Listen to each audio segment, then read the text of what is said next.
l'armée européenne, c'est un mythe qui se terminera en cauchemar.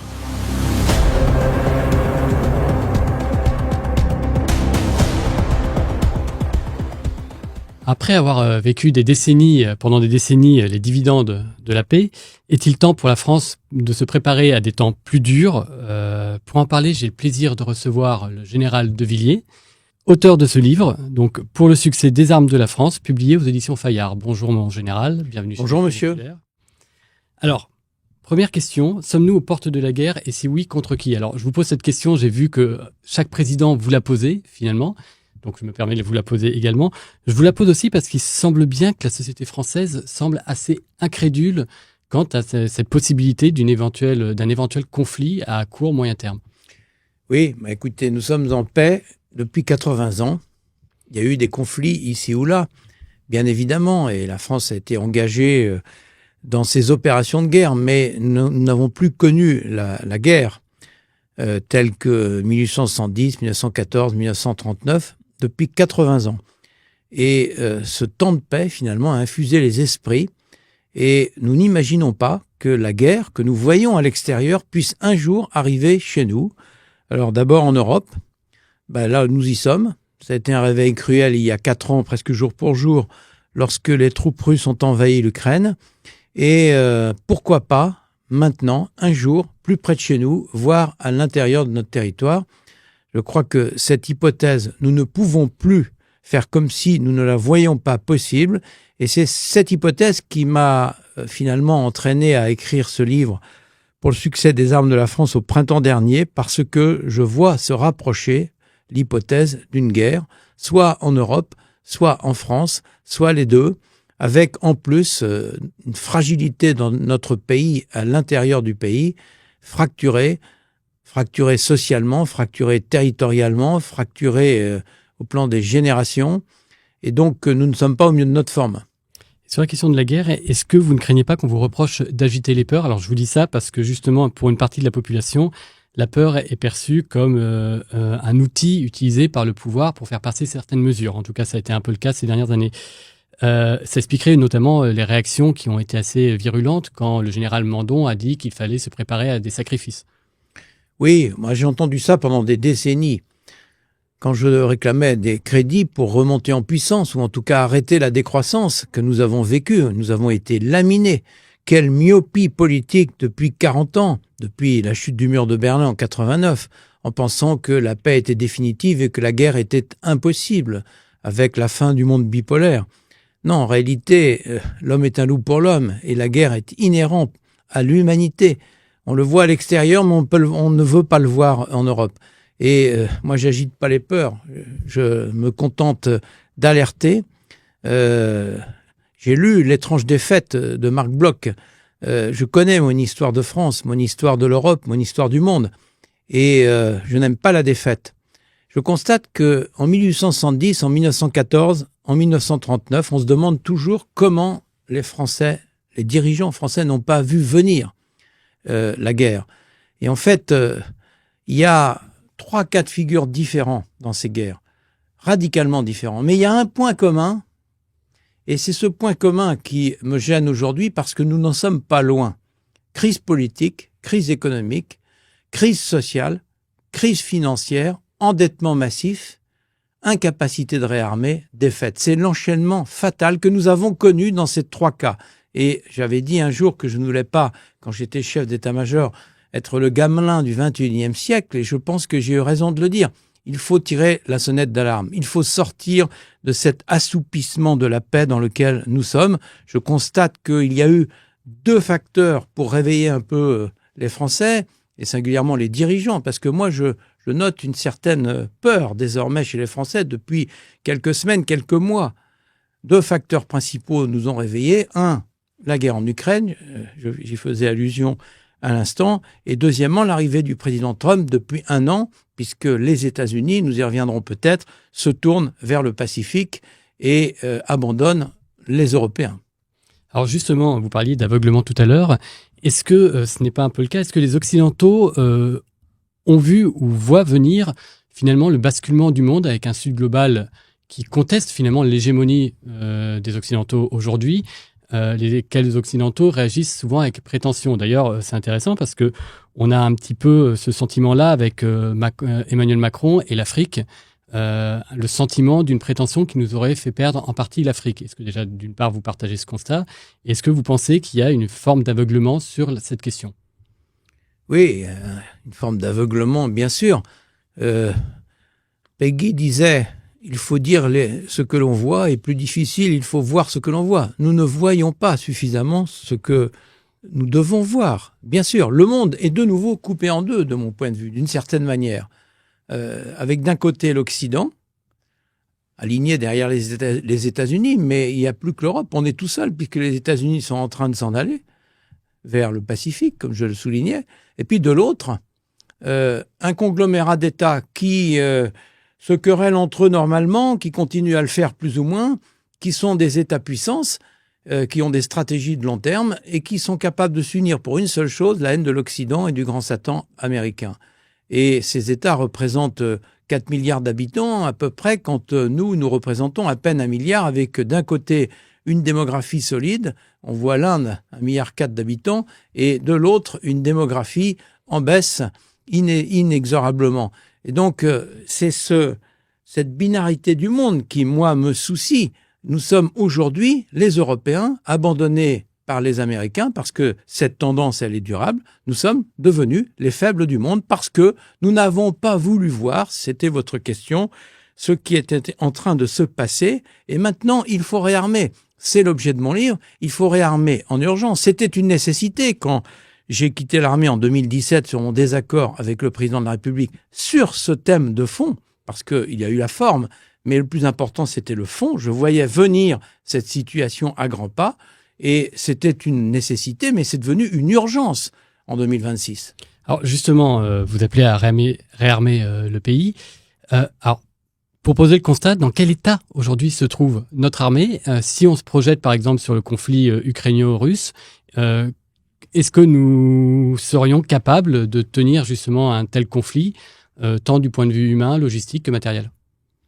Non, nous sommes préparés, nous sommes opérationnels pour des conflits à l'extérieur. C'est ça le concept qui a été mis en place après le mur de Berlin dans les différents livres blancs, notamment depuis 1993. Et nous faisons des opérations de guerre. Mais nous n'avons pas l'épaisseur, la capacité à durer pour une guerre, parce que la guerre, c'est long, ça dure. Et nous n'avons pas la dureté, l'épaisseur en termes de logistique, de munitions, d'effectifs, d'équipements pour la guerre. Et on appelle ça le conflit de haute intensité. C'est toujours des termes un peu technocratiques. Moi, j'appelle ça la guerre. Non, nous ne sommes pas prêts aujourd'hui parce que nous n'avons pas voulu donner aux armées les moyens de faire la guerre, en croyant que la paix était éternelle. Et puis, il y a un aspect, bien sûr, de réarmement pour les armées, mais le dernier chapitre de mon livre, le chapitre 11, c'est le réarmement des forces morales et peut-être même civiques, tout simplement.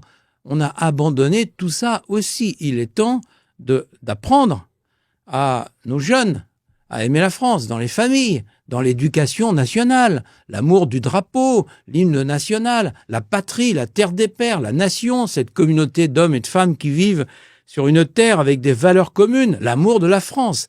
Ça aussi, ça fait partie du réarmement indispensable. Je ne vois pas grand-chose venir. Alors sur ce point-là, on va l'aborder en fin d'entretien, rassurez-vous.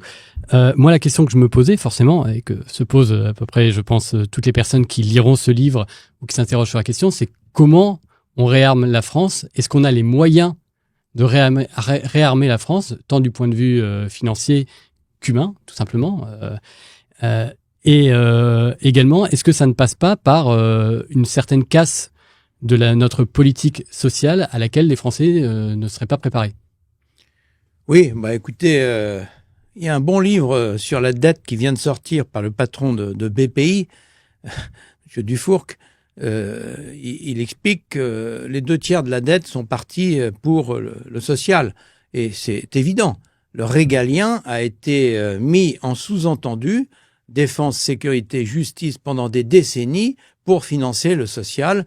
C'est ce qu'on appelle acheter la paix sociale. Ça, c'est clair. Personne ne peut contester ça aujourd'hui. Alors, c'est la mécanique infernale que je vous décrivais.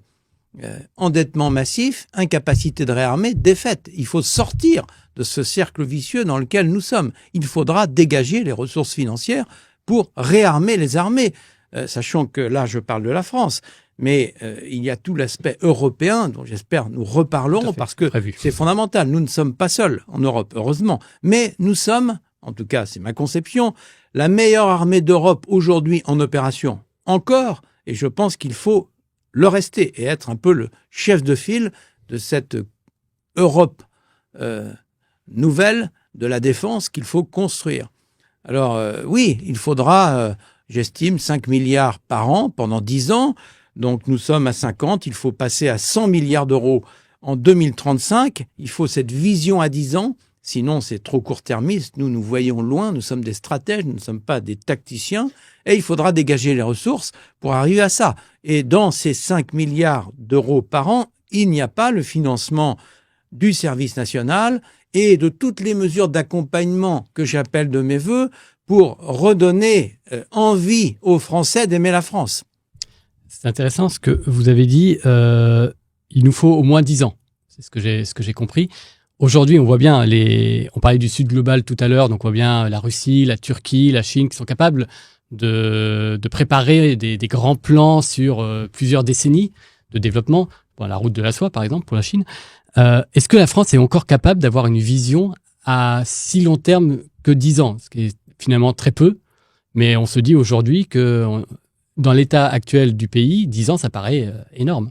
Oui, vous avez raison, c'est une question fondamentale. Je suis heureux que vous me posiez cette question sur le temps, parce que on me la pose très peu et c'est pourtant essentiel. Qu'est-ce qui nous différencie des États-puissances que j'ai évoqués comme ligne de conflictualité majeure avec le terrorisme islamiste radical? Les États-puissances, ils ont des stratégies de long terme. Vous évoquiez la Chine, 50 ans, la route de la soie. On pourrait parler de la Russie, la grande Russie orthodoxe, 20 ans. La Turquie, avec le retour de l'Empire ottoman, 20 ans. L'Iran, l'éternité pour les chiites. L'Arabie saoudite, la même chose pour les sunnites. La puissance démographique de l'Inde. Les États-Unis, bien sûr, on voit bien qu'ils ont une vision stratégique avec leur revue nationale stratégique, au moins à 10 ans, America First, se tourner vers le Pacifique, abandonner l'Europe. Nous n'avons pas de vision stratégique parce que pendant que eux parlent génération au pluriel, nous parlons élection au singulier. Et regardez ce qui se passe aujourd'hui. On parle des municipales. Après, un an après, il y aura les présidentielles. C'est ça qui compte. D'ailleurs, la revue nationale stratégique qui a été dévoilée le 14 juillet dernier par le président, elle est très centrée, malheureusement, sur les 2 prochaines années. Évidemment, la fin du quinquennat. Et c'est le grand défaut de nos démocraties, c'est qu'ils n'ont pas cette vision. Mais vous savez, je m'adresse souvent aux entreprises aujourd'hui, et encore hier, j'expliquais ça. La vision, c'est nécessaire pour entraîner des gens derrière soi, vite, fort, loin. Quand le lundi, vous dites « on fait ça, on va à gauche », et que le samedi, vous dites « on va à droite », les gens ils disent « on va où ?» On veut savoir où on veut aller. Un objectif de long terme. Alors, nous, les militaires, nous sommes éduqués dans ce sens de la vision, parce que pour emmener des hommes jusqu'au sacrifice suprême, il faut savoir vraiment où on veut aller, et ils posent des questions. Hein. On est dans la vie ou la mort. Et nos programmes d'armement, c'est 50 ans entre le moment où la conception commence et le moment où le démantèlement arrive. Donc, on est dans la vision. Quand j'avais des réunions sur la dissuasion nucléaire avec le président, je lui disais en préambule, asseyez-vous, monsieur le président, je vais vous parler de 2050. Nous étions en 2015. Ah, il me disait, vous êtes le seul, mon général. Donc, je crois qu'il faut retrouver ce sens du temps long et c'est le sens du stratège. Nous avons des petits tacticiens aujourd'hui. Ils sont dans le comment, ils sont dans la mise en œuvre en permanence. Et c'est vrai pour les dirigeants, tous les dirigeants, c'est pareil pour les dirigeants. Je suis un passionné de football. Les clubs doivent avoir des stratégies à 10 ans avec le centre de formation qui commence à recruter les jeunes à l'âge de 10-12 ans et pour qu'ils soient pleinement opérationnels à 20 ans. Aujourd'hui, nous sommes dans le temps très court. D'ailleurs, quelqu'un qui parle de l'histoire, il est souvent accusé de nostalgique et d'extrémiste. Quand on parle du futur, on est accusé d'être un doux rêveur. Il faut parler du présent et de la dépêche de l'après-midi. Moi, je pense que c'est une grave erreur et qu'il faut redonner cette culture du temps long que nous avons perdue dans nos démocraties européennes. Est-ce que c'est justement la perte de cette culture du temps long qui explique la détérioration finalement de nos armées françaises? En partie, si on avait réfléchi à une vraie stratégie, on se serait aperçu en 2015, comme moi je le faisais, parce que, encore une fois, nous sommes déformés, nous sommes des stratèges, que montaient en puissance les États-puissances, qui réarmaient de 5 à 10% déjà depuis à l'époque une quinzaine d'années, le terrorisme islamiste radical qui nous a frappé le 7 janvier dans ce chapelet d'attentats terrifiants avec le 13 novembre 2015, le Bataclan, et cette menace, on voyait bien dès 2015 qu'elle était durable, l'immigration massive avec haute pression, basse pression, d'un côté l'Afrique avec 1,3 milliard d'habitants aujourd'hui, 2,5 milliards en 2050, rendez-vous compte, 2050 c'est demain. Plus de la moitié auront moins de 25 ans. Quand nous avons une population vieillissante et déclinante, non, quand vous additionnez l'ensemble des facteurs, on le voyait bien dès 2015 et c'est ce qui a fait qu'en 2017, j'ai démissionné parce que j'étais en désaccord sur le fond de l'analyse. Il fallait réarmer en urgence et beaucoup plus massivement que ce qui a été fait. Et réarmer, c'est ce que s'emploie à faire partiellement Emmanuel Macron. Comment vous jugez son bilan? Mais nous sommes aujourd'hui, si on prend le bilan me concernant, nous sommes à 50 milliards d'euros aujourd'hui, qui est un chiffre qui en réalité n'est pas totalement juste, c'est le moins qu'on puisse dire, puisqu'il y a 8 milliards de reports de charges, c'est-à-dire de la dette en gros industrielle, qui ne sont pas payés. Et puis, on n'a pas compté l'inflation dans ces 50 milliards. Et puis, on donne l'équivalent de au moins 1 milliard par an à l'Ukraine depuis 4 ans, etc., etc. Plus les astuces de garçon de bain de Bercy bien connues. On est à un faux 50 milliards aujourd'hui. On a donc gagné par rapport à 2017, nous étions à 32 milliards quand je suis parti, 18 milliards. Et on me dit qu'on a fait 18 milliards en 8 ans et qu'en 2 ans, on va faire 14 milliards. 6 milliards 7 l'année prochaine et le complément probablement en 2027. Alors déjà les 6 milliards 7, je connais suffisamment bien les finances publiques, vous pouvez me faire confiance pour vous dire qu'ils ne seront pas engagés, parce que c'est trop tard.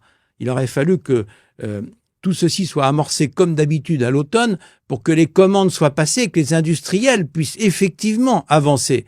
Aujourd'hui, les industriels me disent encore aujourd'hui même, on n'a pas les commandes. Vous comprenez? C'est un processus, nous en reparlerons peut-être, je l'espère, qui est beaucoup trop technocratique, beaucoup trop lent, adapté au temps de paix. Nous ne sommes pas en économie de guerre. Et dans votre livre, vous êtes quand même assez critique vis-à-vis des décideurs publics. Alors, vous venez d'évoquer Bercy notamment, mais les ministres de la Défense ne semblent pas non plus vous plaire énormément. Est-ce qu'il y a des politiques qui, quand même, malgré tout, sont ressortis du lot ces 20 dernières années? Oui, je dis par exemple que Jean-Yves Le Drian a été un bon ministre de la Défense à l'époque, avec un cabinet volontariste. J'ai pas toujours été d'accord avec eux, mais c'était mon rôle de chef d'état-major des armées, mais ils se sont battus et nous avons arrêté de laminer le budget, c'est à cette époque-là, et que nous avons stabilisé le budget, on a arrêté la baisse. C'est déjà le premier cran. Ensuite, je salue l'effort du président Macron depuis 2017. Peut-être y ai-je modestement contribué avec ma démission, parce qu'il paraissait difficile de ne pas en tenir compte après coup, mais je salue cet effort. Je dis simplement qu'il n'est pas adapté à la nouvelle situation que nous vivons, puisque dès 2015, je sentais ces menaces. En 2017, c'était une nécessité. Maintenant, avec le monde tel qu'il est aujourd'hui, mais c'est une urgence, il faut aller beaucoup plus vite. Et c'est ça la difficulté que j'ai eue en 2017. Je peinais à convaincre le président, mais surtout son entourage endormi par la paix. Et quand je parlais de réarmer, on me disait souvent les militaires veulent des moyens pour ensuite les utiliser. C'est le vieux poncif que nous avons connu pendant des décennies. On me disait les 3 lignes Maginot que je décris dans un chapitre de mon livre. Mon général, qui va nous attaquer? Nous avons la dissuasion nucléaire. Mon général, qui va nous attaquer? nous aurons le temps de remonter en puissance. Mon général, ne me dites pas que nous serons tout seuls, nous serons dans une coalition avec nos alliés. Tous ces 3 lignes Maginot, parce qu'on voit bien que c'est pas ce qui nous protège effectivement. Ce sont des lignes Maginot. Et dans l'histoire de France et de l'Europe, c'est souvent les lignes Maginot qui nous ont amenés à la défaite. Ces fausses bonnes idées, ces idées de technocrates qui croient que le temps de paix est éternel. Je vous propose d'aborder la question européenne qui occupe une bonne partie de votre livre, qui est un sujet extrêmement important et intéressant. Qu'est-ce que vous pensez du tournant européen vis-à-vis des questions de la guerre? On observe ces dernières années un infléchissement des discours. Je vous pose cette question parce que vous semblez finalement assez amer, alors que les choses ont plutôt donnent l'impression d'aller dans votre sens finalement. Oui, alors, pas totalement, mais il y a un frémissement. Quand j'étais en réunion à Bruxelles avec les pays européens, on se réunissait, les chefs d'état-major européens, ensemble régulièrement. Nous déjeunions souvent avec des commissaires de la Commission pour pouvoir discuter. À l'époque, le sujet défense était interdit, avec comme prétexte, ce n'est pas dans les traités, ce n'est pas de nos attributions. Et quand nous parlions de l'Agence européenne de défense, qui là, pour le coup, est un organisme existant, que nous proposions d'accélérer parce que nous voyions, avec mes collègues chefs d'état-major, j'étais pas le seul, monter les périls, avec 2 types de périls, en réalité, parce que il y avait le Nord et l'Est, pour qui le principal péril était la Russie, et il y avait les pays du Sud, pour qui c'était le terrorisme islamiste radical.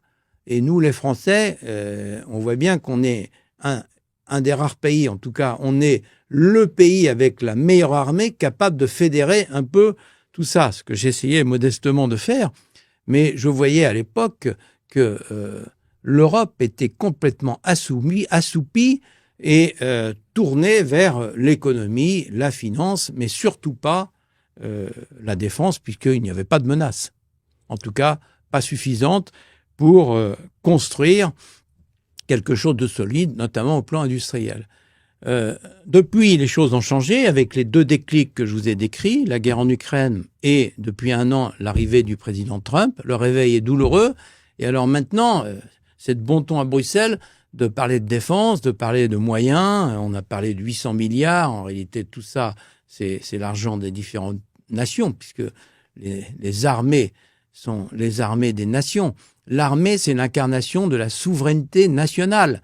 L'armée, ça ne pourra jamais être l'incarnation d'une souveraineté européenne. La souveraineté européenne, c'est un terme impropre, c'est une expression impropre parce que la souveraineté, c'est l'incarnation d'un pays. Voilà. Alors maintenant, on utilise la souveraineté pour la souveraineté numérique, la souveraineté industrielle. C'est comme au moment du Covid, la guerre contre le Covid. Les mots n'ont plus de sens. Non, moi je pense qu'il faut retrouver le sens des mots. La souveraineté, c'est l'incarnation d'un pays, d'une nation, cette communauté d'hommes et de femmes, d'une patrie, la terre des pères. Et donc, oui, les choses ont évolué, on peut en parler, et il y a une prise de conscience dans un certain nombre de domaines. Mais nous sommes très en retard.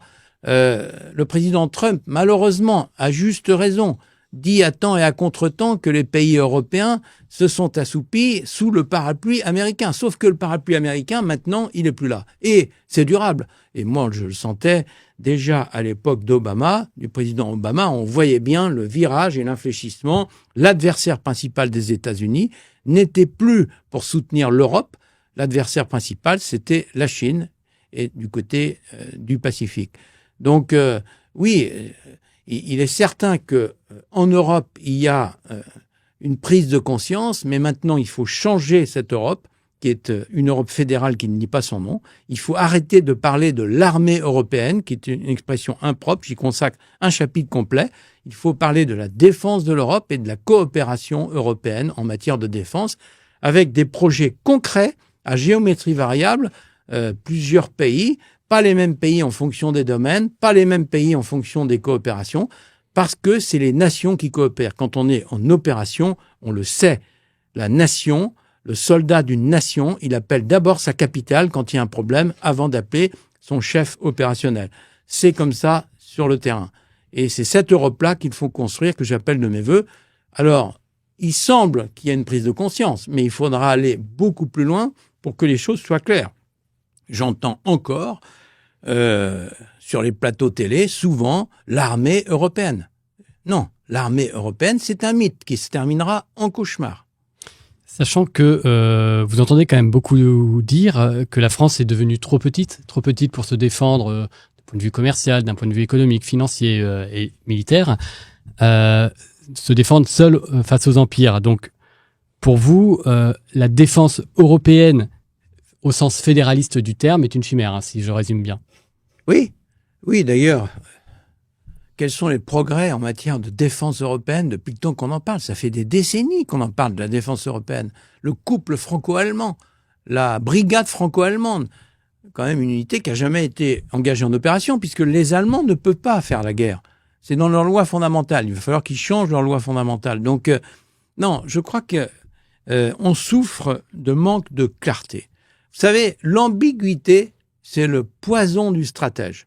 Nous, les militaires, on le sait parce que dans l'exercice de l'autorité, vous avez 4 étapes quand vous donnez un ordre.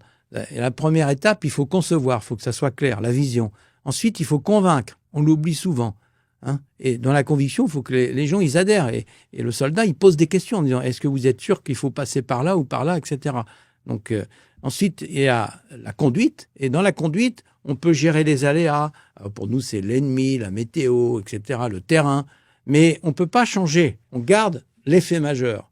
Et puis ensuite, il y a le contrôle avec le retour d'expérience efficace. C'est ça l'exercice de l'autorité. Et je trouve que dans l'exercice de l'autorité aujourd'hui, il n'y a pas assez de clarté et on est plein d'ambiguïté et on va à gauche, à droite, un peu tout en même temps. Et qu'est-ce que vous pensez du débat sur la question du nucléaire, du partage de notre dissuasion nucléaire? Est-ce qu'il faut aller justement vers un parapluie nucléaire français? Comment il s'organiserait? Ou est-ce qu'il faut aller carrément jusqu'à une dissuasion nucléaire totalement mutualisée? Quel est votre avis sur le sujet? Non, mais le contexte a changé depuis que le général de Gaulle a installé la dissuasion nucléaire comme pilier de notre indépendance nationale. Je ne le nie pas. Mais le général de Gaulle était un visionnaire.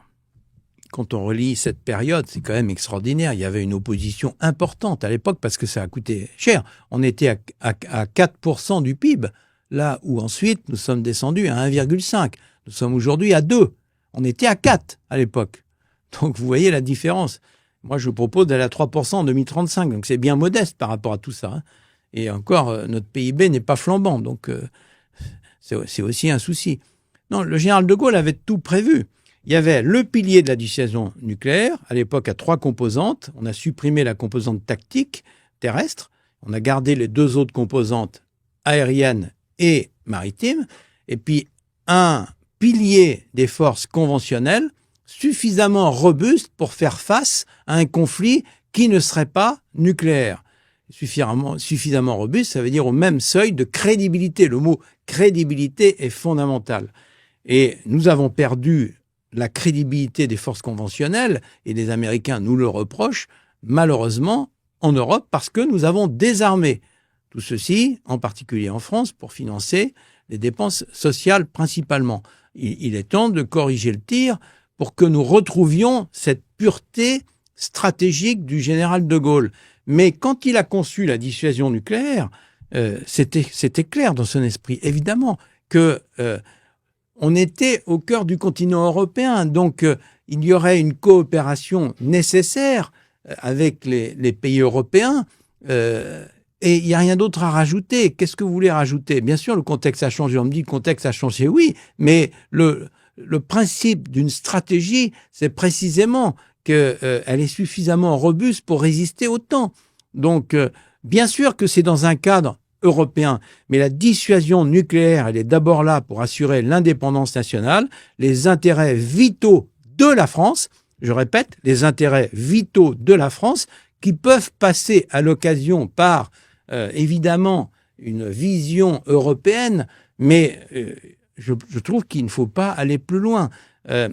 L'ambiguïté sur les intérêts vitaux, c'est ça qui en fait la force sur la définition des intérêts vitaux. Vous n'avez pas à aller plus loin dans la clarté. Et ceci qui a fait, C'est ce qui a largement contribué à ce que le mur de Berlin tombe et que nous restions en paix. Parce que c'est la force qui amène la paix, qui garantit la paix. Et la faiblesse amène la guerre. Dans l'histoire du monde, c'est toujours ça.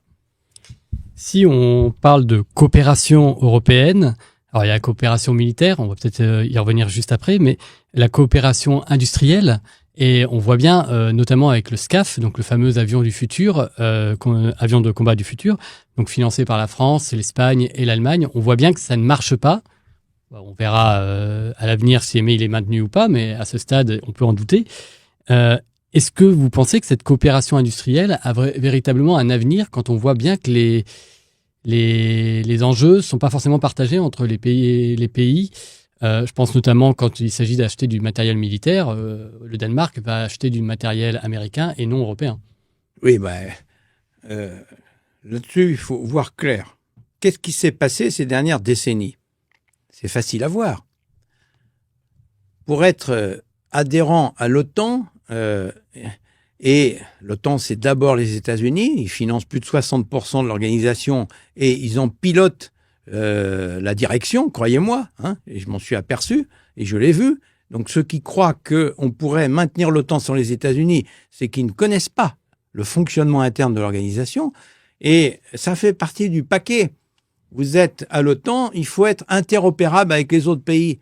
Pour être interopérable, donc faut parler la langue anglaise, donc tout est en anglais. Faut adopter les procédures de l'OTAN, c'est-à-dire les procédures américaines. Et c'est beaucoup mieux d'acheter le matériel américain parce que ça rend beaucoup plus facile l'interopérabilité. Par exemple, les liaisons radio, tout ce qui concerne les transmissions, le commandement d'un PC, etc. Donc on achète américain et c'est beaucoup plus simple. C'est ce qui s'est passé. D'où la difficulté pour nous de vendre le Rafale à des pays européens parce qu'ils préfèrent acheter le F-35 pour être interopérables dans le cadre de l'OTAN. C'est assez simple. Et comme les États-Unis ont une machine de guerre, c'est le cas de le dire, industrielle, qui permet de répondre aux besoins des pays dans des délais qui ne sont pas du tout les mêmes que nous en France, eh bien nous avons exporté le Rafale, pas en Europe, dans d'autres types de pays, les pays de la monarchie du Golfe, l'Inde, etc. Mais en Europe, on a toutes les difficultés parce qu'ils achètent américain, effectivement. Alors là, peut-être que ce qui s'est passé avec le Danemark, où le président Trump a bien fait remarquer aux autorités danoises qu'ils ne pourraient pas décoller avec leur F-35 s'ils n'étaient pas disciplinés et obéissants avec les Américains, peut-être que ça va faire réfléchir. Peut-être aussi que les Européens vont s'apercevoir que nous avons des atouts en Europe énormes. Nous sommes un continent à 500 millions d'habitants, aux ordres d'un continent, d'un pays, les États-Unis, 350 millions d'habitants. Enfin, tout de même, nous avons des atouts énormes au plan industriel. Simplement, j'attire un point particulier, c'est que coopérer avec l'Allemagne, c'est très difficile. Moi, j'ai été responsable des relations franco-allemandes. On a des cultures différentes. Et puis, sur le plan de la défense, l'Allemagne se réveille brutalement, mais ils ont leurs problèmes de loi fondamentale pour les opérations, je l'ai souligné.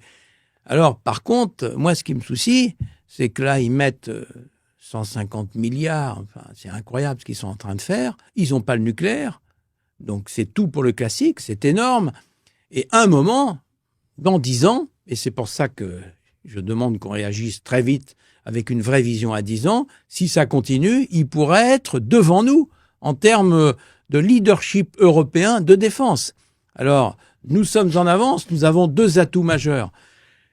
Une armée magnifique avec des soldats marins aviateurs capables d'aller jusqu'au sacrifice suprême, la meilleure en Europe en opération et qui a fait ses preuves ces dernières décennies.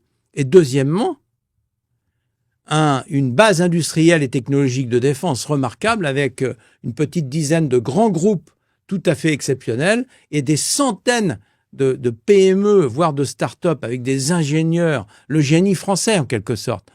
Alors maintenant, il va falloir monter tout ça en puissance pour passer d'une économie de paix à une économie de guerre, d'une administration de paix. Et nous sommes les champions en Europe pour l'administration, comme vous le savez, avec la bureaucratie incroyable que nous avons vraiment l'art de mettre en place, qui retarde les délais d'arrivée, notamment des équipements. Et il faudra changer de portage, arrêter de parler de l'économie de guerre, la faire, la mettre en place. Vous craignez, je reviens sur ce que vous disiez sur l'Allemagne, est-ce que vous craignez le réarmement de l'Allemagne on va dire, au vu de l'histoire, de ce qui s'est passé pendant le XXe siècle? C'est pas que je le crains.